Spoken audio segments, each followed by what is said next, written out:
This is recording the Zoom session about the idea of light on water and the sublime.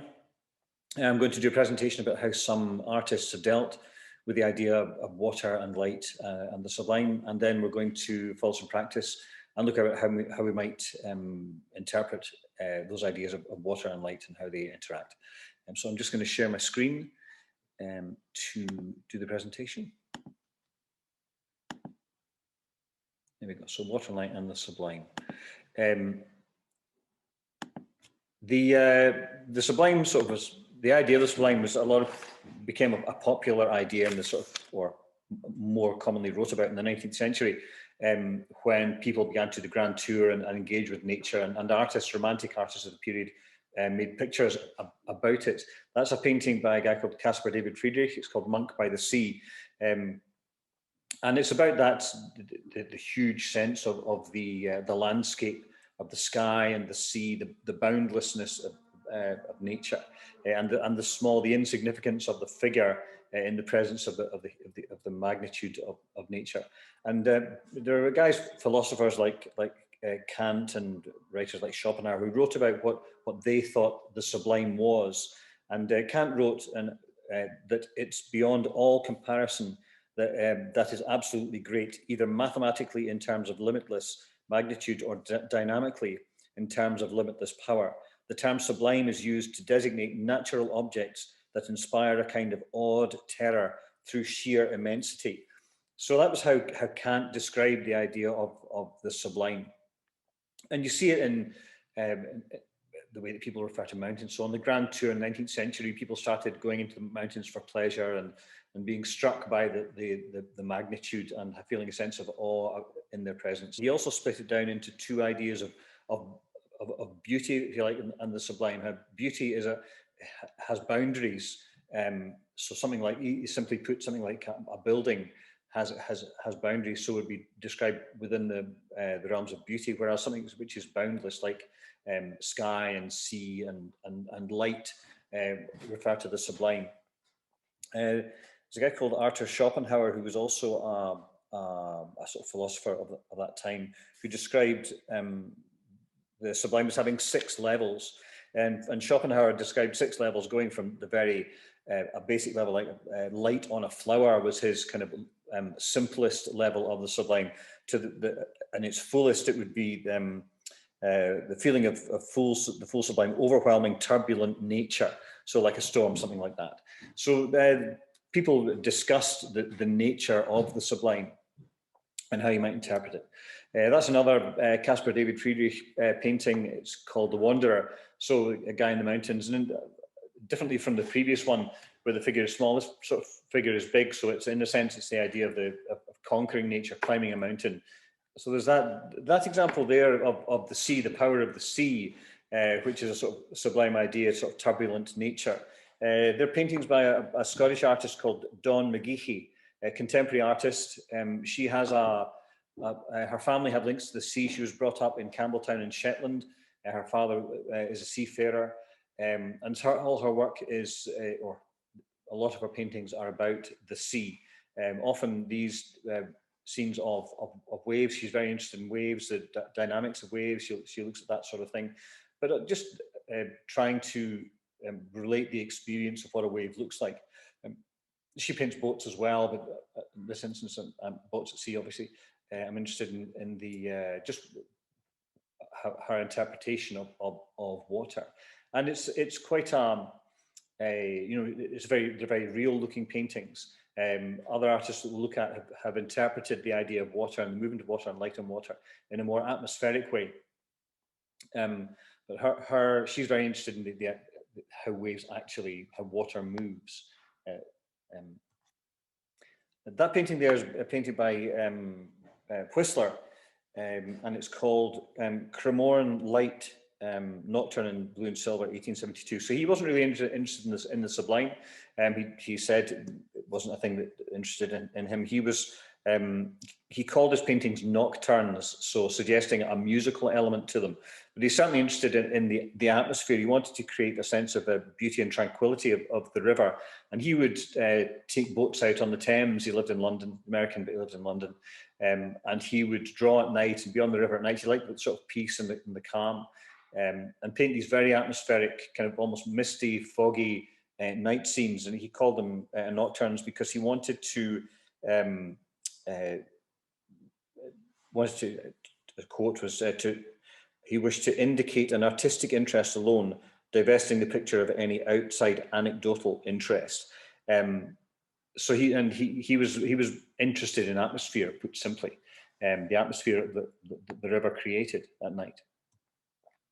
That painting there is by Claude Monet, and it's interesting for a few reasons. That painting is the source of the name Impressionism. But like most movements in art, the artists tend not to think of the names that are attached to them, and often don't see themselves as being a sort of work together as a group. They're put together as a group often by critics or museums, things like that.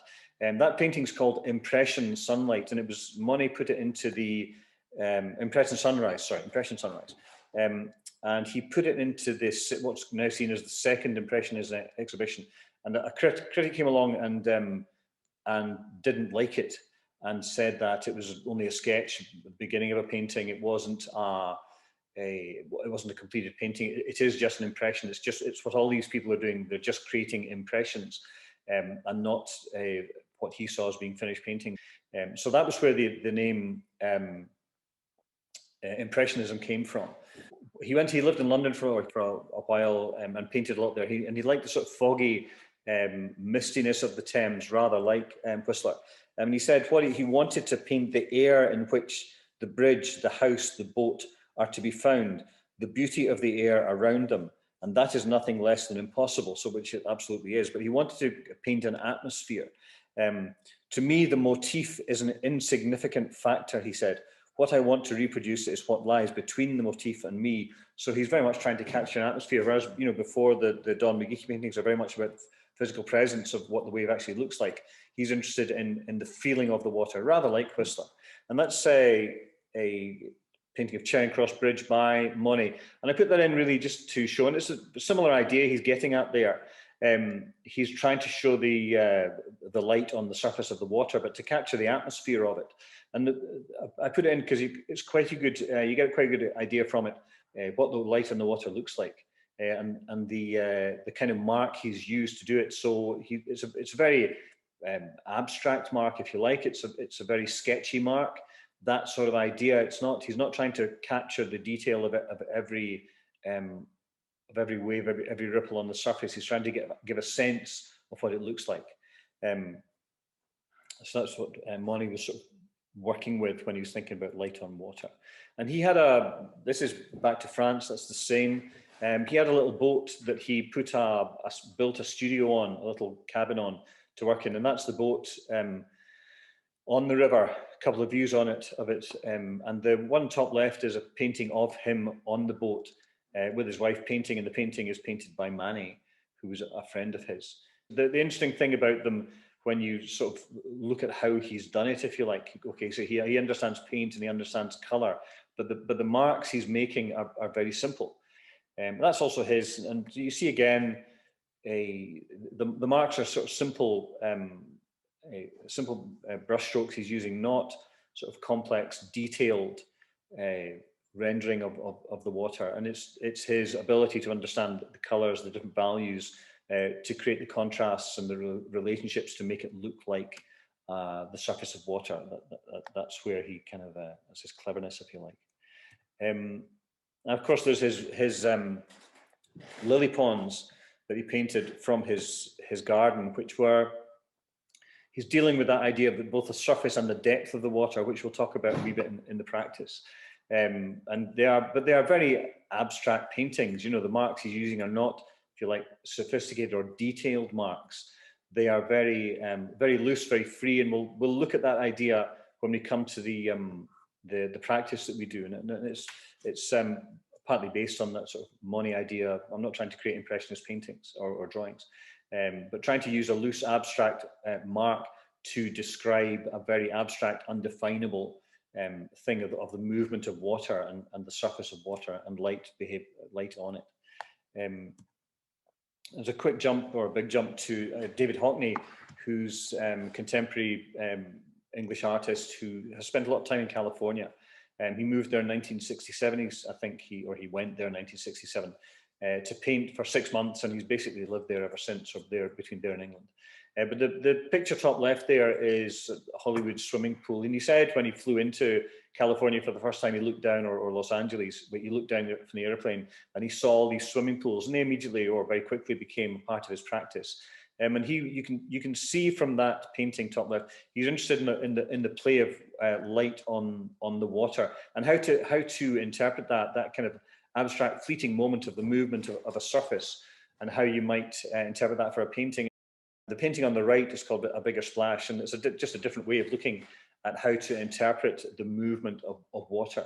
And both those paintings, a big part of them is the geometry of the architecture around about these abstract or semi-abstract ways he's interpreting the movement of water.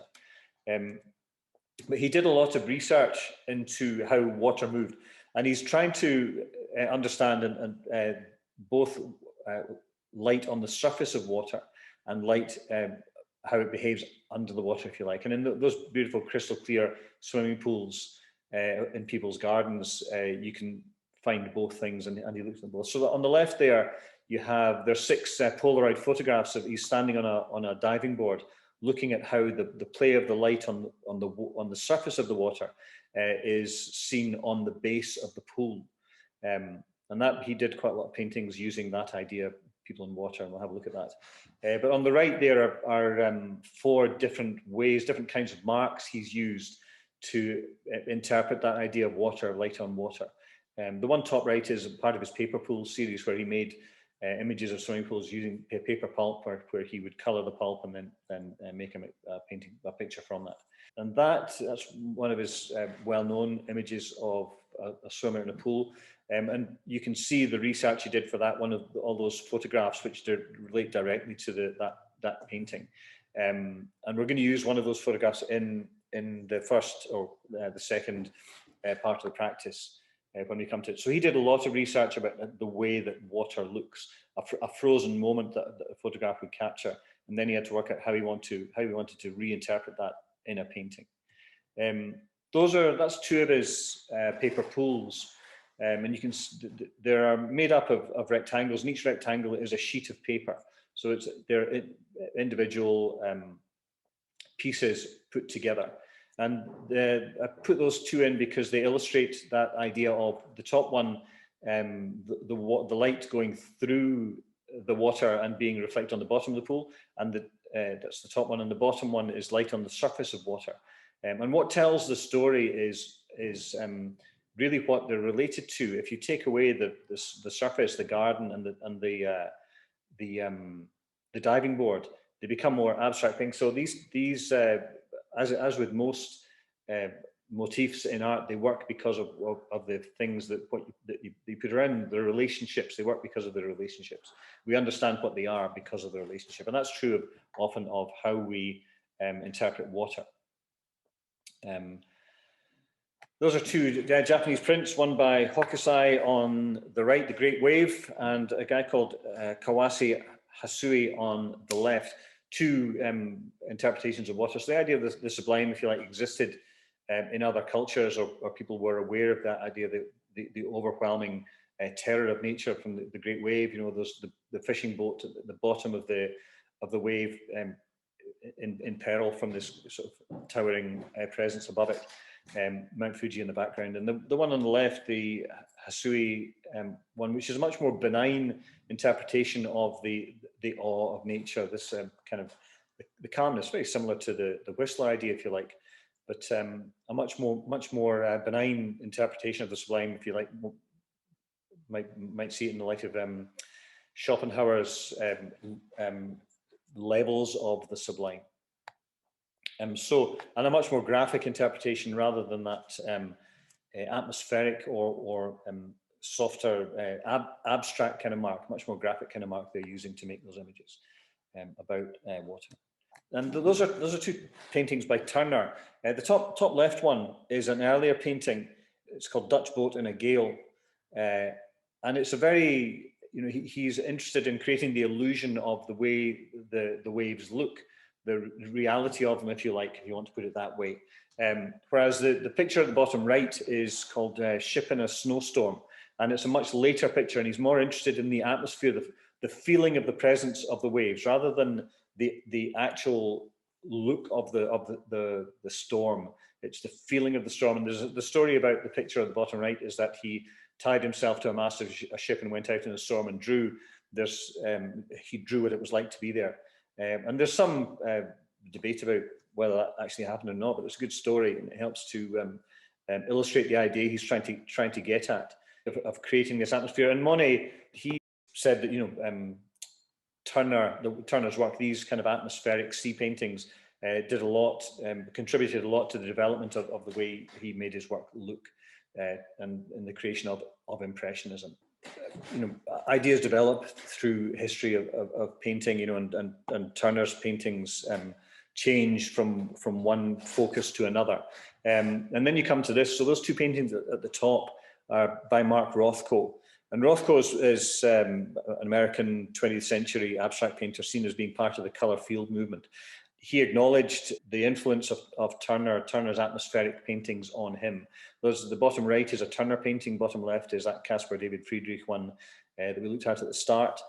And he acknowledged the influence of Turner on his work, and I think he said once as a joke that Turner learned a lot from him. He was interested in actually not telling a story about the experience of the sublime, but creating the experience itself by surrounding people with colour. So people once said to him, someone said to him, how far away from one of your pictures should you stand?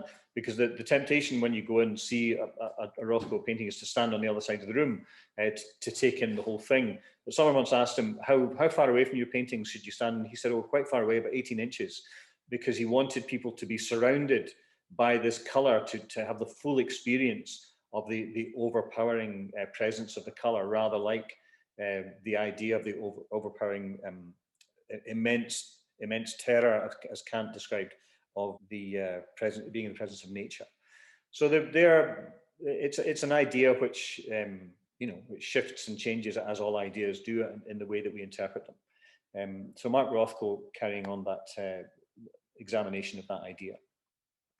This is a guy called Mark Cazalet, or Cazalet, however you want to pronounce it. He's English, contemporary artist, and he paints in a variety of ways, works in a variety of ways, but he makes these are drawings, and they're very similar to the Monet idea of the play of light on a surface, and he uses titles for his work like dazzling darkness and persistent light.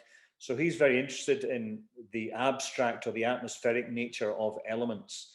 That sort of sublime elemental influence is certainly there in his work, and he creates these abstract drawings created with often oil pastels, but a variety of mediums. So Mark Cazalet doing something very similar to the way that Monet worked, if you like. What sort of kind of creates the feeling of the work is how we make the marks, how we choose to tell the story, create the narrative of our picture, the atmosphere of our picture.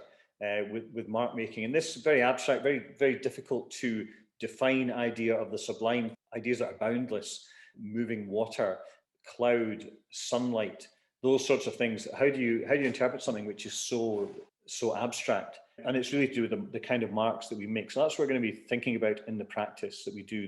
And I'm going to lean heavily on that sort of semi-abstract mark, the kind of thing that Monet would do. And just to simplify it, this is a really nice wee drawing of his. It's a detail of it, boats on the river beside a windmill. And I'm really interested in the mark that he's used to make the water and the cloud, a really sketchy kind of abstract mark. And that's going to be a big focus of the practice that we do when we get to it in a minute. So I will stop the share there, and I will go to my hands and start with my notes. Practice. So there we go, that's my hands. So that's another printout of that drawing, and you can see how sort of sketchy and abstract the marks he's making are. That's another one, around the boats here, very, very sort of wiggly lines to interpret the shifting and random nature of the surface of water.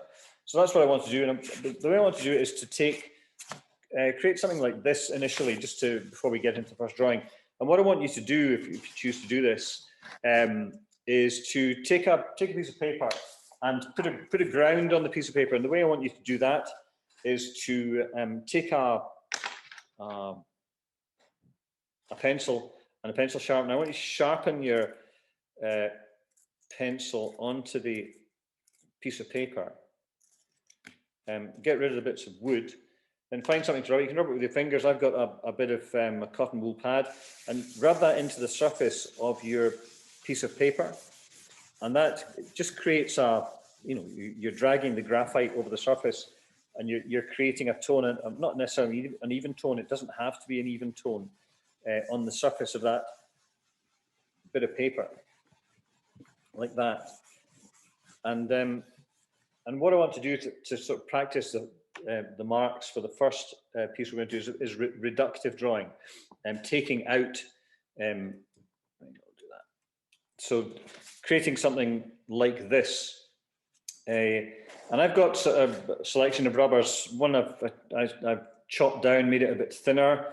One I've got an even sharper edge on, and a fatter one. So you might do that. And what I want to do is look at the kind of marks it can make. So you can use just the edge of the rubber, the sharp edge. You can use the flat bit of the rubber to make a bigger mark, but also to think about the weight of mark that you're making, the sort of sensitivity, if you like, to create a more dynamic mark, if you like. So going at that to the flat edge, to taking the weight off so it becomes fainter, to heavy again, and just trying to practice doing that over the whole piece of paper. And then when I'm doing these exercises, I'll take a piece of paper and I'll put an edge round the area I'm working on, just to give me an idea of the boundaries of the drawing, something to work to. So kind of fill up the whole piece of paper with that idea of working from the sharp edge of the rubber to the flat edge. And you can do that with the other bits. You get similar marks, but they might do different things. You might choose to use a putty rubber to see what that does as well. These exercises, when I kind of set them out, do them with the groups. They are, my ideas are only suggestions. Take them in whatever direction you choose to. Make of them what you will. So if something else, another way of rubbing, of reducing, of taking out occurs to you, try that. Another kind of mark, another kind of rubber. See how it works. So that's what I want you to do with the first exercise. Just practice using an eraser to make marks, to take the surface out, and we're going to use that idea in the first drawing that we do, which I'll move on to now. So I'll put that side there, and I want to use, for the first drawing, I want to use this image here, which is one of Hockney's photographs from that as research for that one of his paintings of a swimming pool, swimmer in a pool. And we're going to use that idea now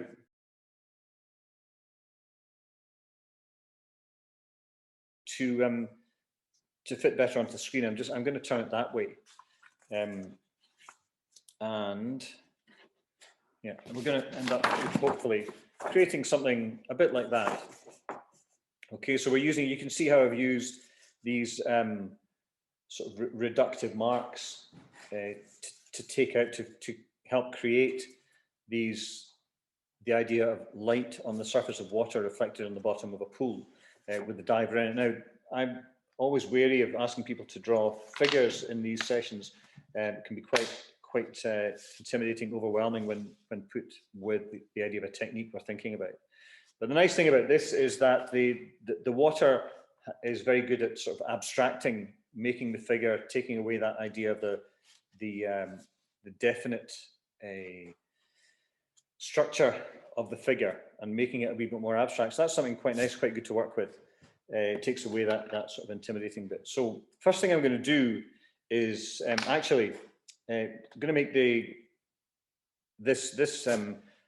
ground on the surface. I'm going to work into that a wee bit. Actually, take my bit of cotton wool pad that has graphite in it already, and kind of make some darker spots, some more, sort of break up the surface even more, make it some random darker spots on that to help with this idea of the shifting light on the surface, of the unevenness that creates within the picture plane. So just something like that, whatever, doesn't have to be specific, just making some different values on the surface there. And the figure itself is mostly on, well, because I've turned it round to be vertical. The figure is mostly on the left-hand side of this bit of paper. So think about that, and it touches the edge here, and the hands, so it doesn't touch, but it's quite close to the edge up here. So it kind of spans the whole length, the whole height of your drawing, and you can. I'm going to first of all draw the head, because that will give me. I can see it pretty much. That'll give me a good reference to work from.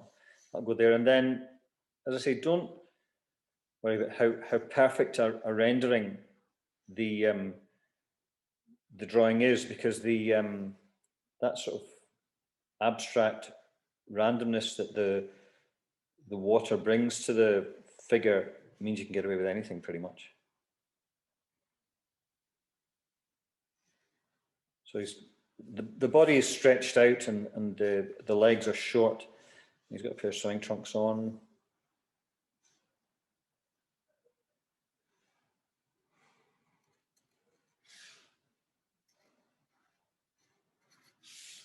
Now the leg's bent, so it's obviously there's foreshortening, but it's kind of wobbly foreshortening. Yeah, something like that. And so there's a bit more darkness in there. There's this shadow underneath. So the shadow that you get has no difference on it, because obviously the light from passing through from above is not reflected on the bottom because the figure's in the way. So you want to put the sort of this shadow in, but it'll have a more solid bit of value on it. So that sort of thing. So the shadow and the hair are the sort of two darkest things, and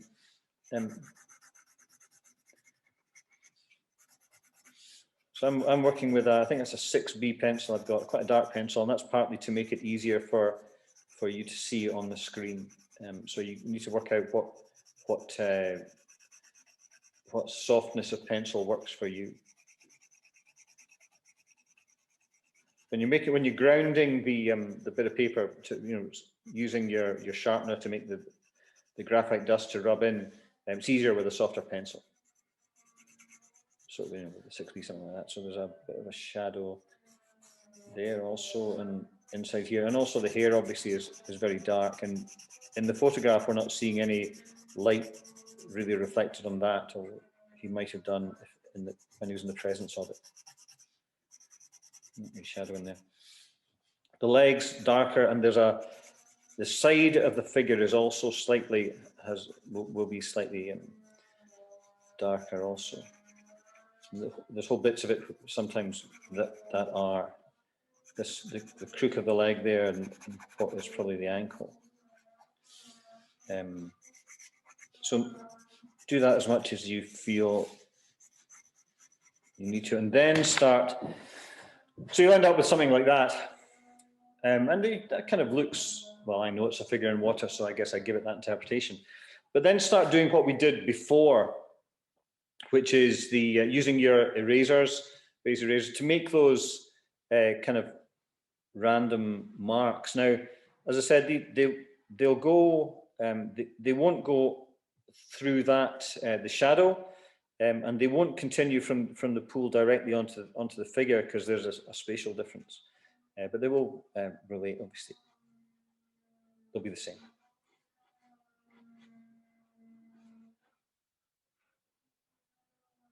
So you might, make some of the diver, there are bits of the diver that are darker. The other thing is don't overdo the marks. So I've done this a couple of times, and I found this was one of my first examples that I did. And there's not it's not an all over and dense use of the rubber. It's not too dense at all, the mark. The other thing is it kind of goes up and down and across. So remember that when you're doing it. It goes that way and that way.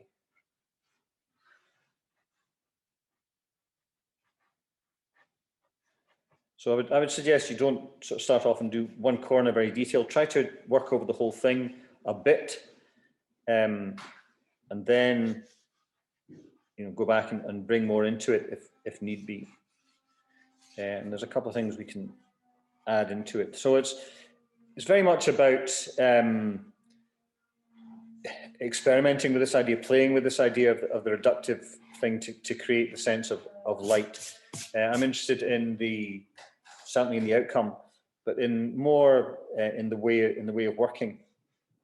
It might have value for you, it might have meaning for you, and you can use it again. It won't for everyone, but it's quite a good way of thinking about creating this sort of mark.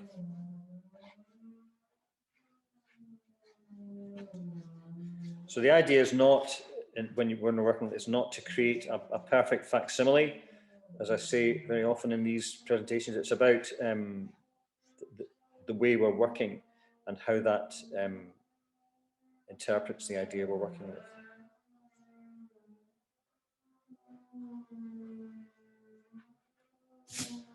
So, yeah, that might do for just now. And then what you can, sort of working reasonably well, what you can also do is work into it. A couple of things you might choose to do. Take your pencil or something and then create more specific little areas of darkness. You might take your whatever it was you rubbed the graphite in with, you can just use your pencil and create little areas of darkness in between. And the other thing you might do is take a bit of wash, just a bit of ink with water in it, to create a lighter wash. Now, let's see what this looks like. That's quite dark. Hang on, there's one there that's not so dark. So maybe try something. Yeah, that's a bit, and see if that works at all. I did that a bit in this one, and it is, these drawings are ways of finding out, certainly, making a picture that we like, if you want to see it that way, but also just a way of looking at techniques that we might apply to what we're doing to create interesting pieces of work that have life, that have a sort of presence that we're interested in. So that's another thing you might do, and those washes will dry in and not be quite so prominent. And I did that a bit in my other example. So that's what I want you to do, to work with this photograph. And the first exercise, using the reductive idea that we did before this, to try to show a figure under the surface of water based on the Hockney photograph. And play. You might do a couple of examples of that till you get the hang of it. If you've got one of your own, some pictures, photographs of someone in a pool on holiday, maybe have a go at that, and see how the technique works for you. So there's that. That's the first idea. So that's the idea of light going through water and how it looks on the bottom of a swimming pool in this instance. But the mark you're seeing, the kind of thing you're seeing is the light on the surface of the water. That's what's making the mark, what's making the pattern, the random pattern. Now, the second drawing is about actually looking at light on the surface of water, but using a similar kind of mark and a similar technique to do that. So I'll just put this to the side. And find things. Where are we? Paper again. So I'm going to work with this photograph here for the second exercise. And it's a picture of, it's up in Gale.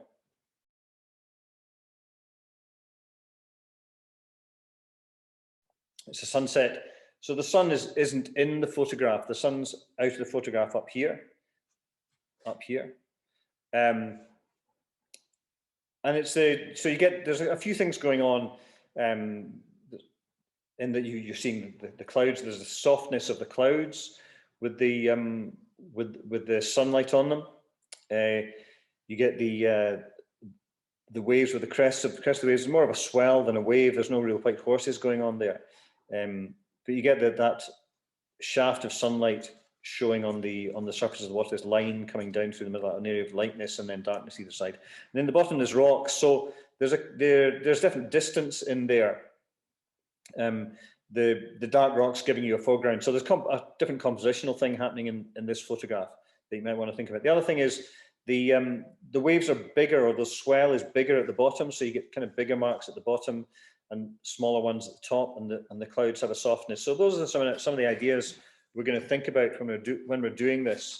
Put that there, and that's an example I did from this photograph before. So we'll try and create something like that. And the first thing I'll do, and I'm quite lucky, I've got this photographs right next to my bit of paper, so you can see what I'm doing. I'll just move that up slightly. You can see a bit more now.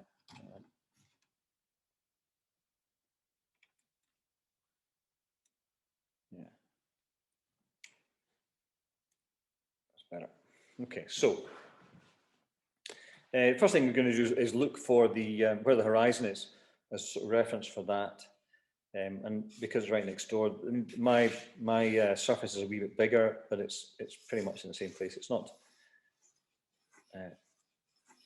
So that gives you a horizon to work with, and then the rocks at the bottom. So the rocks create foreground, and you don't need to, once again, create perfect facsimiles of what's in the photograph, but just some shapes that are a bit like these rocks that are going on down here.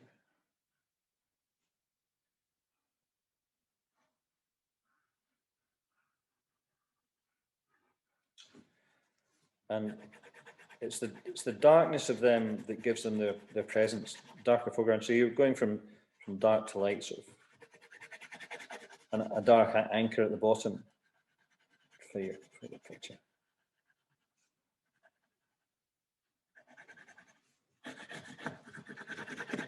I'm not going to spend a long time doing them because it's more the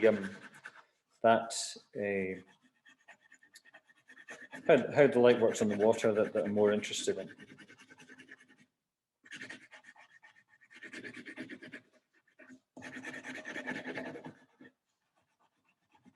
They're quite silhouette-y, so that's more or less what I'm trying to do.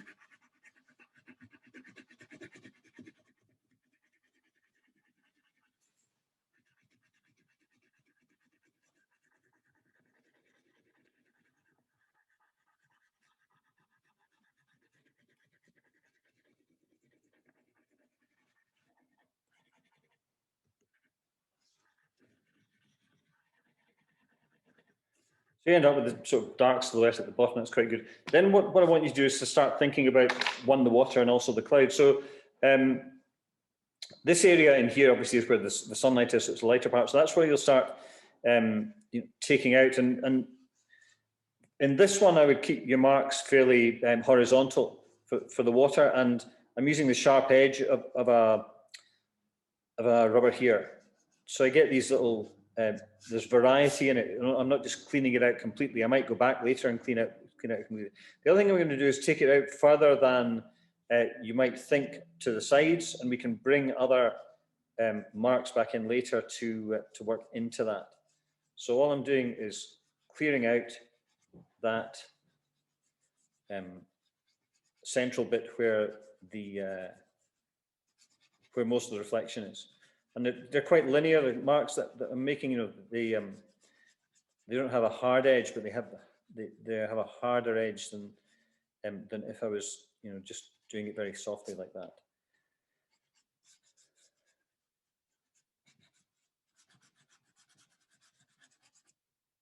Yeah, so that's working okay. And as I say, taking them further to the edge than you might imagine, and we come back in and work into these.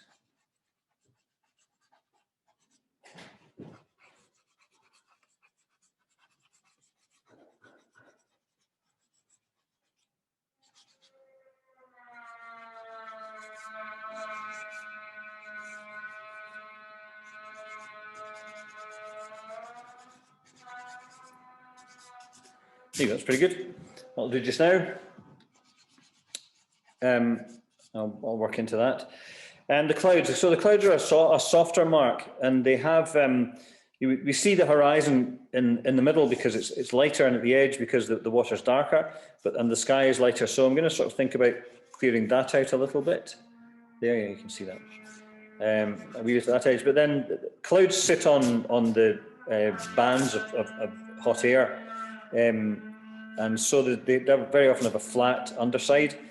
So there's this flat sort of darker element at the bottom, and then these sort of softer, sort of cotton woolly, I guess, sort of marks up here. And we'll work into these also a bit later. And once again, I'm not trying to create a perfect copy of what's in the photograph. I'm more trying to sort of show the feeling of the mark of what I'm looking at, or echo the feeling of the cloud with the feeling of the mark, the sense of the cloud. Because of course the clouds, like water, change every second. So that will probably do for the moment. That's pretty good. Sort of doing what I'm trying to get it to do. Yeah. And then I'm going to work with my pencil into the water. So there's kind of, you know, these. So there's a swell going on here. So I'm going to use that sort of random mark with the pencil, the same kind of random mark that I was making with the rubber. I'm going to use on the sort of swell, so that it doesn't. I don't want to create things with really hard edges. But when as I draw these little sort of swelly bits in, they'll have very often they have a lighter bit at the top, so we see the swell because it's in the shadow. It's on our side, or the opposite side from the sun, so they're in shadow. So they very often have a light bit at the top of them. So I'm just going to work away on these a bit and create that, you know, it's darker on either side, and using that random mark that I've been talking about to work back into it. Yeah, that sort of thing.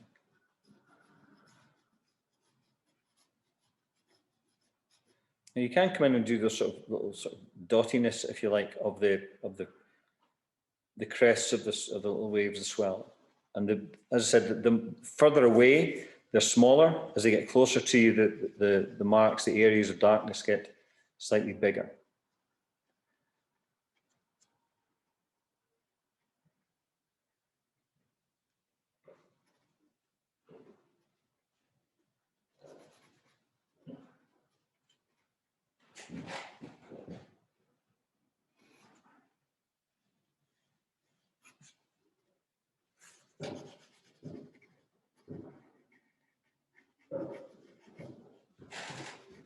So like the Monet drawings that I showed you earlier on,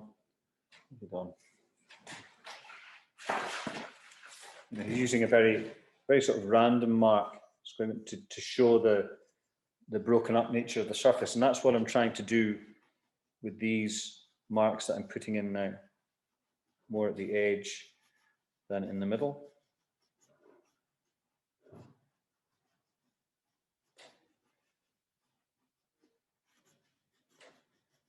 And I'm leaning some of the marks I'm leaning on to make are light, and some of them sometimes I'm leaning more heavily to create that random sense of what the water's doing.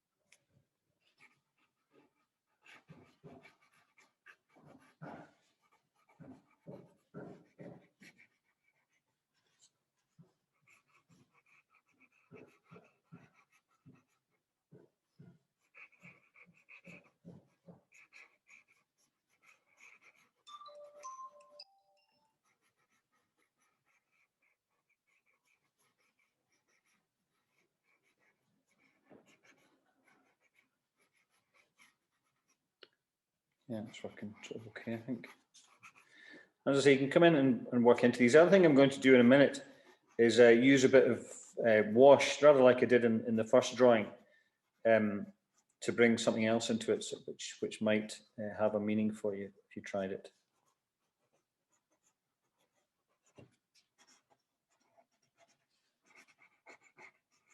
So yeah, I'm kind of working in. When I started making the marks with the pencil, I was a wee bit tentative.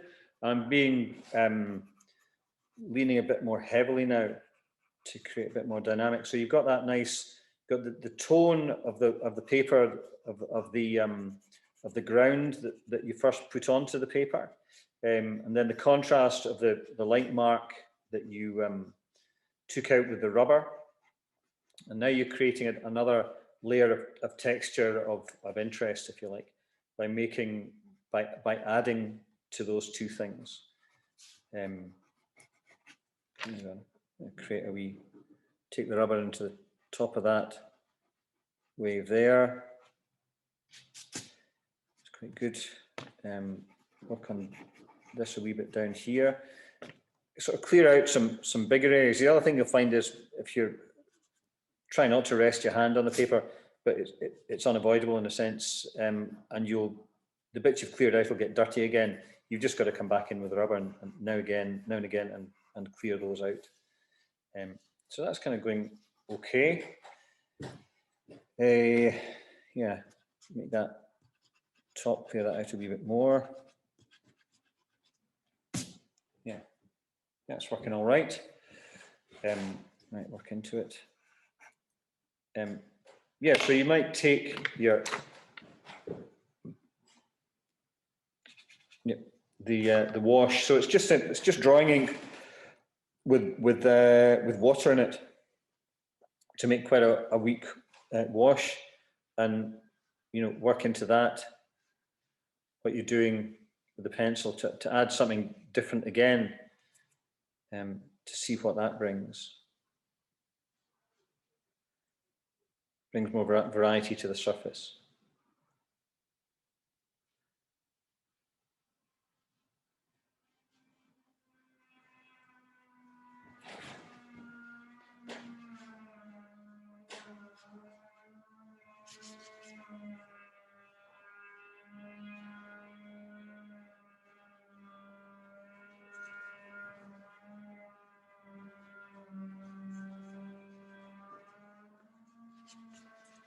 I don't know if you can hear that noise, but they're doing work outside. It's power tools.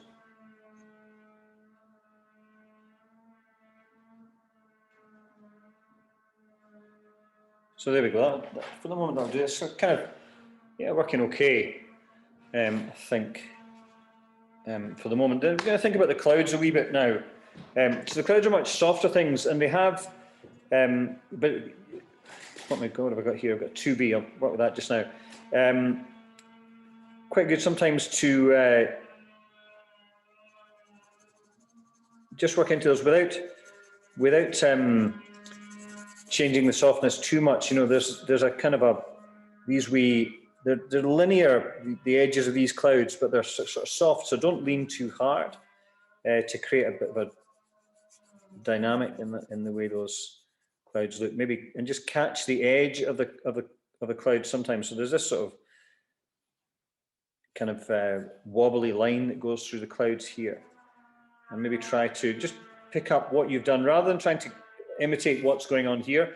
Look at the way you've made your soft marks for the clouds, and you know, bring your pencil in to accentuate areas of that, rather than trying to imitate what's going on in your photograph too closely. So respond to what you've done first time rather than trying to impose something else on it.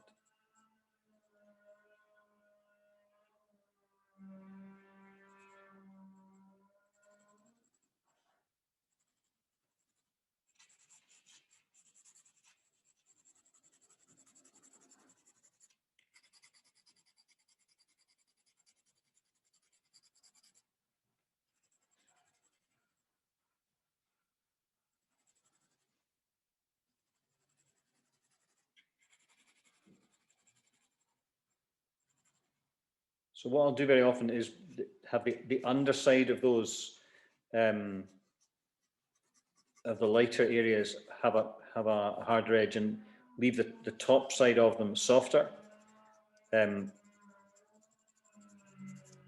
show some sort of change in what's going on. And I'm trying to, as I say, respond to what I did with the rubber first time around rather than change them drastically. Yeah, it's sort of working okay.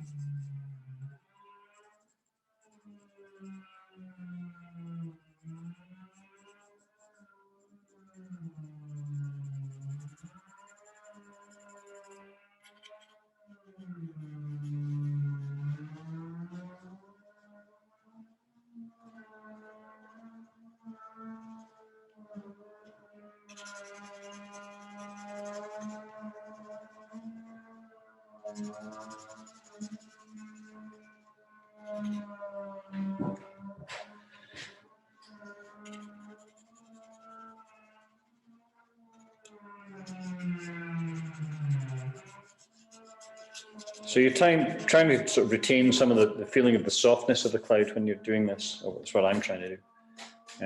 How successful it is, you be the judge. It's gone okay though.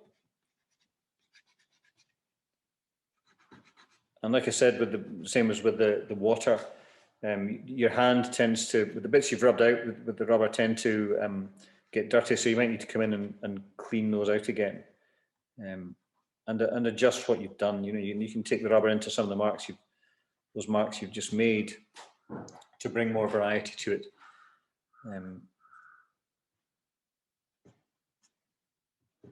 It's working okay.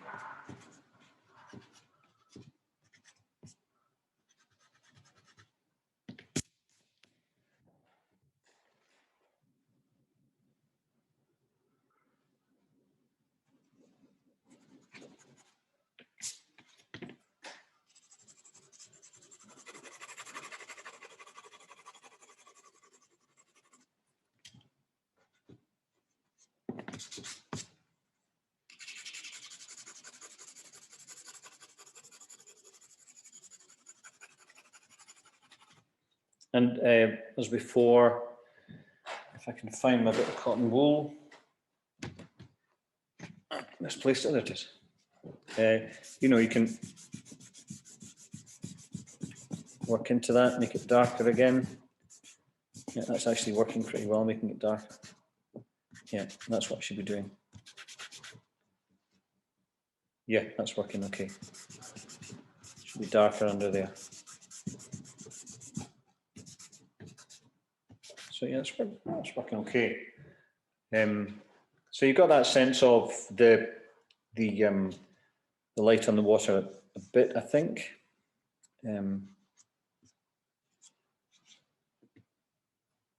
Yeah, that's all right.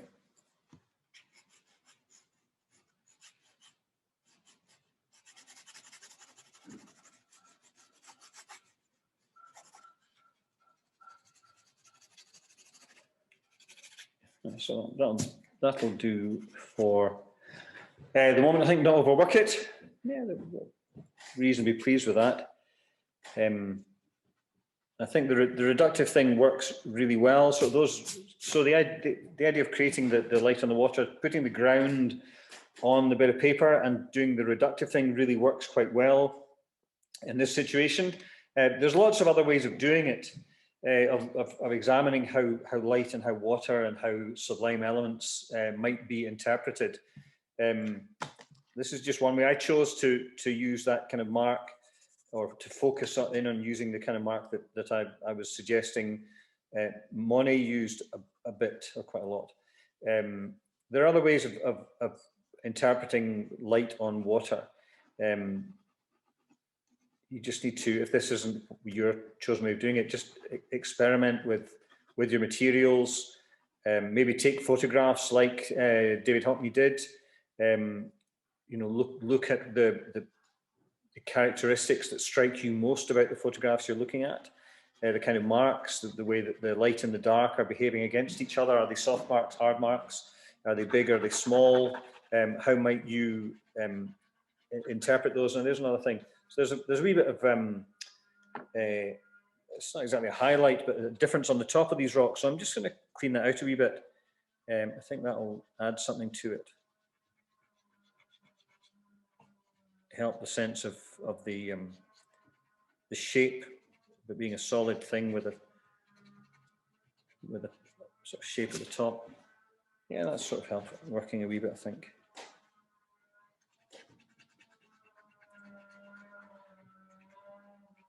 The way that the low sun is causing some sort of highlight on the edge of the rocks. That sort of, yeah, it helps. But I'm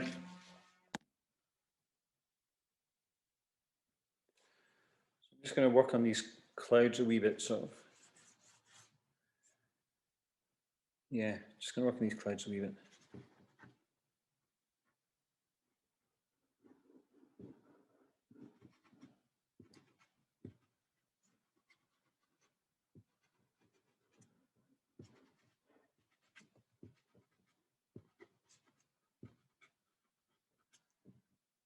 Yeah.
Yeah, that's kind of going in the right direction.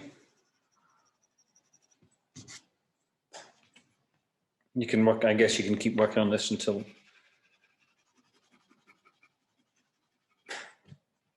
I'm trying to soften up the edges when I put more value in.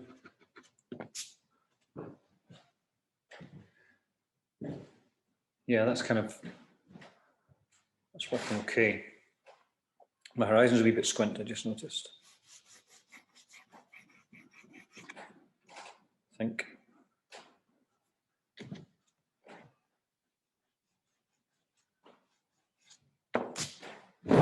Anyway, that'll do. So, 2 images of water and light. One with the light going through the water.